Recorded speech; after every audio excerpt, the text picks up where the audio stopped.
Hi යාළුවනේ. ඉතින් අද අපි ඇවිල්ලා ඉන්නේ මගේ ඉඟුරු වගාව ගැන බලන්න.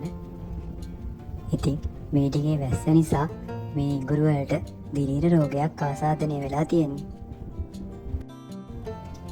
ඉතින් මුලින්ම අපේ ඉඟුරු පාත්තියේ තියෙන වල් පැලෑටි ටික ගලවලා අයින් කරගන්න තමයි මං යන්නේ.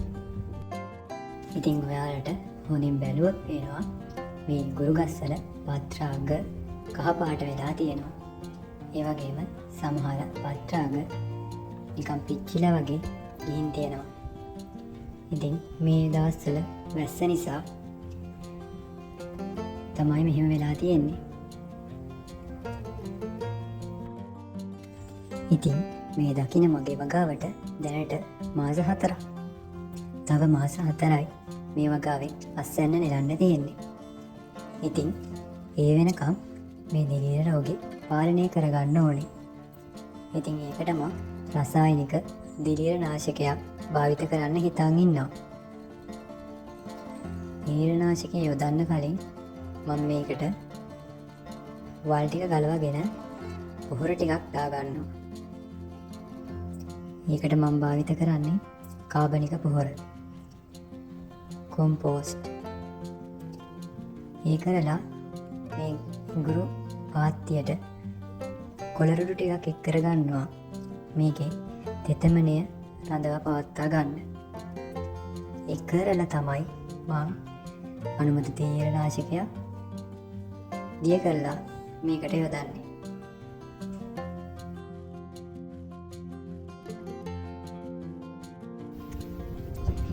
ඉතින් සමහර ඉඟුරු පැලවල ඉඟුරු වල උඩට ඇවිල්ලා තියෙනවා. ඒක අපි මේ විදිහට පස් ටිකක් දාලා වහගන්න ඕනේ. මේකට කොම්පෝස්ට් වගේ කාබනික පොහොරක් තියනවා වඩාත් සුදුසුයි. ඉතින් මම මේ විදිහට උඩට ඇවිල්ලා තියෙන ඉඟුරු වල ටික බැහැන්න පස් ටිකක් දාගන්නවා. ඒකට අපි කියන්නේ පස් ගොඩ කරනවා කියලා. මේක ඉඟුරු වගාවේ අස්වැන්න වැඩි කරන්න හේතු වෙනවා. ඉතින් මේකේ මේ දිලීර රෝගයට අනුමත දිලීර නාශකයක් යොදා ගන්න ඕනේ. ඒකට මම භාවිත කරන්නේ කැප්ටා. ඉතින් මම කැප්ටාන් ටිකක් දිය කරලා මේ වගාවට යොදා ගන්නවා. ඉතින් ඔයා අපේ channel එකට අලුත් කෙනෙක් නම් අපිව subscribe කරලා like එකක් දාලා comment එකක් දාලා අපේ channel එකත් එක්ක දෙකටම ඉන්න මේ වගේ වීඩියෝ බලන්න. ඕගොල්ලෝ හැමෝටම සුබ දවසක්.